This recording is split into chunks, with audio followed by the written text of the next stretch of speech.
ville de Dakar. Engagement qui s'est manifesté par un soutien total à la candidature de la ville et tout au long du processus d'organisation du Forum mondial sur l'économie sociale et solidaire. Je profite de cette occasion aussi pour remercier et rendre un vibrant hommage à Madame le ministre Victorine Ndeye pour son engagement et sa disponibilité. Vous me permettrez de rendre un vibrant hommage à mes prédécesseurs. M. Khalifa Ababacar Sall, maire honoraire de la ville de Dakar, et Mme Soham El Wardini, qui ont été pionniers dans la promotion de l'économie sociale et solidaire et qui ont beaucoup œuvré pour l'inclusion financière et l'autonomisation économique des populations de Dakar, en particulier des femmes et des jeunes. Je tiens à rendre un hommage particulier à Mme le maire, Soham El Wardini, qui, en plus d'avoir perpétué les actions de son prédécesseur, a été à l'initiative de la candidature de Dakar pour accueillir le 6e Forum mondial de l'économie sociale et solidaire. Excellences, distingués invités, permettez-moi d'entamer mon propos par un appel fondé sur 3 vérités indéniables. Tout d'abord, en tant que pouvoir public, nous avons la responsabilité d'élever et d'autonomiser les communautés, notamment les jeunes et les femmes, en leur ouvrant la voie vers un avenir plus équitable et plus durable. L'enjeu pour l'Afrique demeure la transition de son économie informelle vers une économie plus collective et durable. C'est le thème de la 6e édition du Forum mondial de l'économie sociale et solidaire. Ensuite, en tant que citoyens du monde, nous devons agir maintenant pour promouvoir la solidarité et soutenir les économies sociales partout dans le monde, notamment en Afrique. Enfin, le moment est venu pour nous d'unir nos efforts, de faire vivre la solidarité entre nous, de mutualiser nos actions pour amplifier leur impact dans la vie de nos populations et d'adopter sans réserve des économies sociales pour un monde plus juste et plus équitable. Seul, on va plus vite, ensemble, on va plus loin. Je reste persuadé que le Forum de Dakar marquera un tournant dans le modèle économique et ouvrira une nouvelle ère de changement positif. Une nouvelle ère où l'humain est au centre de nos préoccupations, de nos urgences et de nos abstraits pour devenir une réalité concrète pour tous.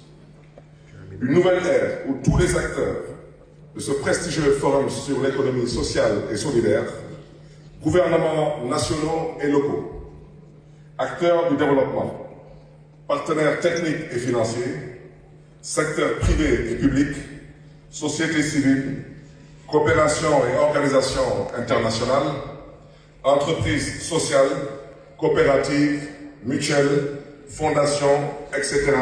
se retrouvent autour du développement du capital humain pour avoir un plus grand impact, répondre aux urgences des communautés, notamment les jeunes et les femmes, et créer un avenir plus équitable et plus durable. Excellences, distingués invités, je demeure convaincu que nous avons le pouvoir de relever les défis auxquels nous sommes confrontés aujourd'hui. Si nous nous engageons fermement à travailler ensemble, ici à Dakar, nous pouvons faire la différence. Oui, c'est possible. Les chiffres le montrent. Un nouveau rapport de la Banque mondiale, intitulé Afrique numérique, transformation technologique pour l'emploi, publié en mars de cette année, révèle que l'Afrique devrait devenir le plus grand marché de l'emploi au monde d'ici 2100. Avec plus de 22 millions d'Africains entrant chaque année sur le marché du travail, il est crucial pour les pays africains d'adopter les technologies numériques pour stimuler la productivité et créer des opportunités d'emploi. Nous devons tirer parti de la technologie pour relever les défis en matière d'emploi et promouvoir une croissance économique durable. Permettez-moi, avant d'évoquer ces opportunités, de faire un bref rappel des défis importants auxquels notre continent est confronté en matière de qualité de l'emploi et sa forte dépendance à l'égard des emplois informels. Selon le Bureau international du travail, 95% des jeunes travailleurs africains sont employés dans le secteur informel, ce qui souligne l'importance de ce secteur en tant que pourvoyeur d'emplois sur tout le continent. Toutefois, les possibilités d'emploi salarié formel sont limitées et principalement axées sur le secteur des services, l'industrie manufacturière représentant moins de 5% des emplois. Pour bien cerner les défis auxquels est confrontée la jeunesse africaine, il est aussi important de tenir compte du nombre de jeunes non scolarisés, sans emploi et sans formation. En Afrique, ce sont 90% de jeunes. La difficulté d'accès au financement est majeure. Les structures formelles de financement, telles que les banques et les établissements financiers, imposent des conditions restrictives pour l'octroi de crédits, telles que la nécessité de garantie, d'ancienneté de compte, ce qui limite l'accès au crédit. La microfinance et la nanofinance ne répondent pas toujours aux attentes de toutes les communautés. La banque Grameen, fondée par Mohamed Yunus au Bangladesh en 1983, offre des prêts à des groupes de femmes appelés groupes d'emprunteurs, qui se portent caution mutuellement dans le cadre de l'approche dénommée Banque des pauvres. Les prêts sont accordés sans garantie ou hypothèque et destinés à soutenir des activités génératrices de revenus. Cette approche a connu un grand succès au Bangladesh et est devenue une référence mondiale pour l'accès au crédit pour les plus démunis. À quand la banque des plus vulnérables au Sénégal? Le FODEM, Fonds de développement municipal, qui accompagne les jeunes et les femmes entrepreneurs de la ville de Dakar, pourrait éventuellement être la solution. Je voudrais à ce titre rendre un vibrant hommage à Madame Sand, directrice du FODEM, pour tous les efforts consentis dans la formation et dans l'accès au financement pour les jeunes et les femmes. L'éducation, l'acquisition et le développement de compétences, l'employabilité et l'emploi, la santé et la nutrition sont les piliers du développement du capital humain. Il y a urgence à agir car le temps ne joue pas en notre faveur.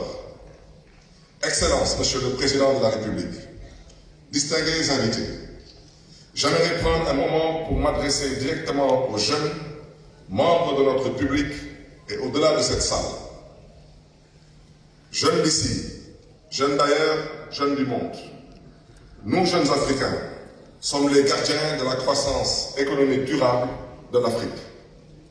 Cultivant le potentiel de création d'emplois, d'expansion économique et de réduction de la pauvreté.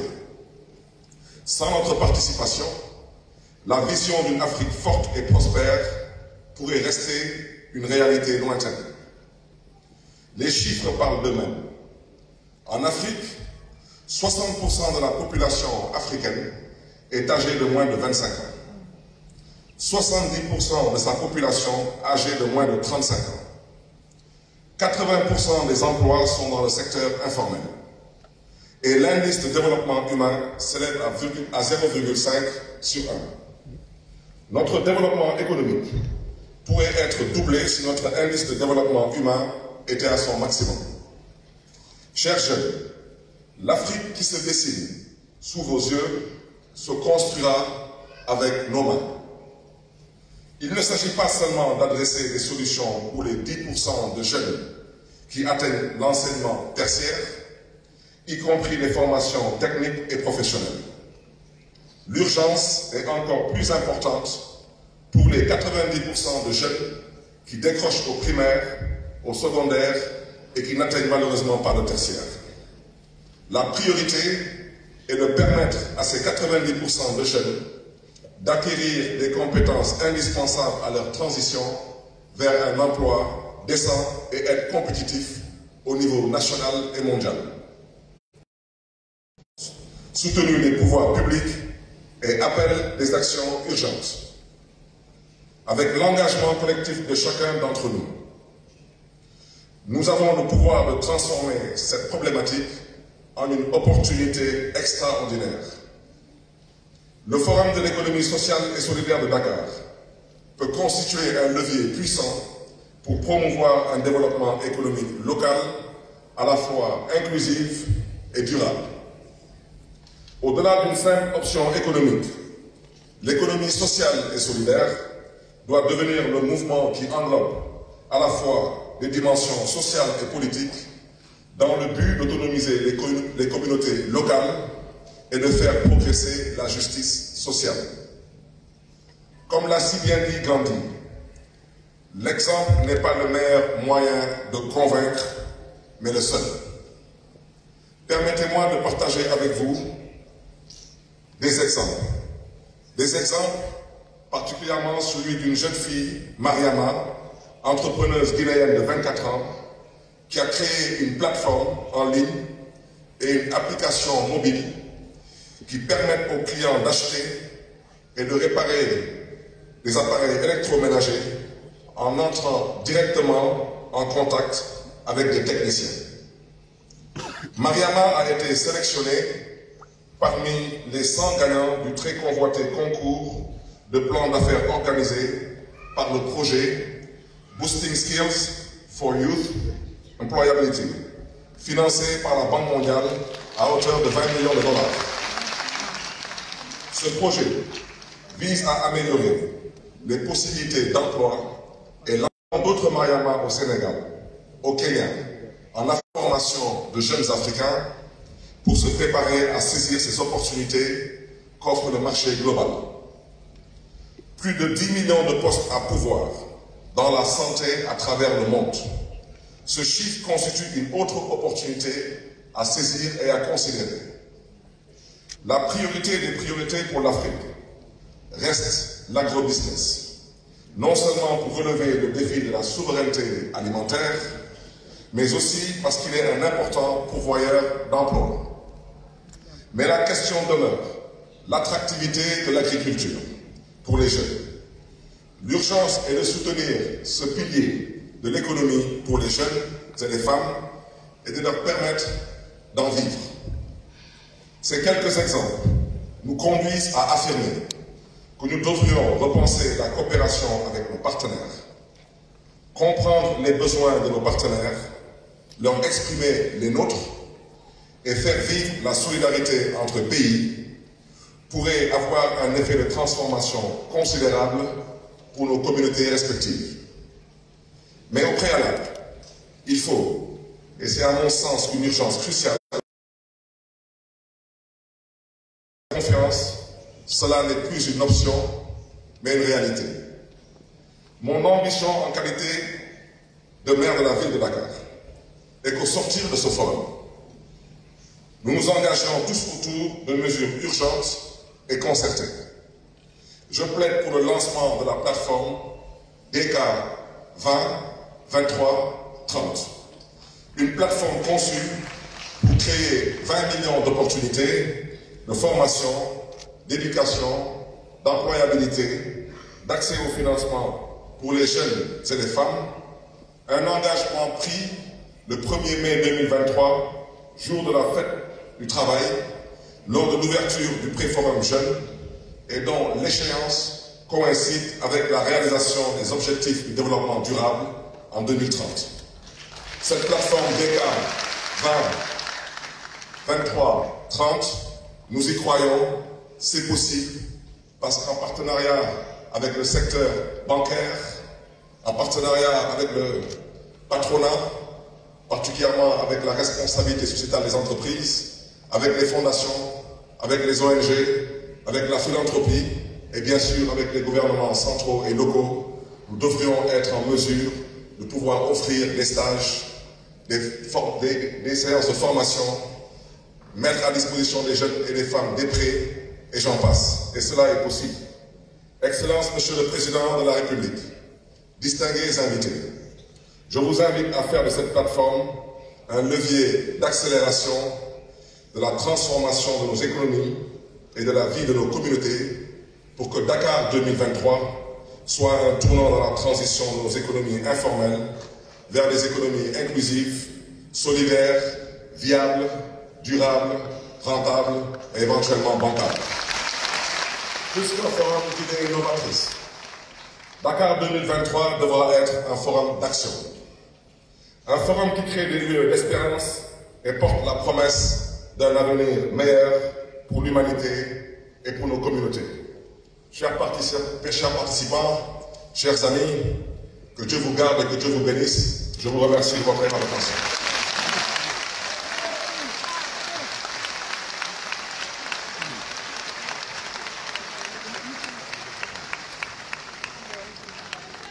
Merci, monsieur le maire de la ville de Dakar. Mayor of the city of Dakar, Mr. Barthélémy Diaz. Alors, ce forum mondial sur l'économie sociale et solidaire, c'est un hommage aux femmes, aux braves femmes, mais également aux jeunes du Sénégal. Nous allons vous proposer, justement,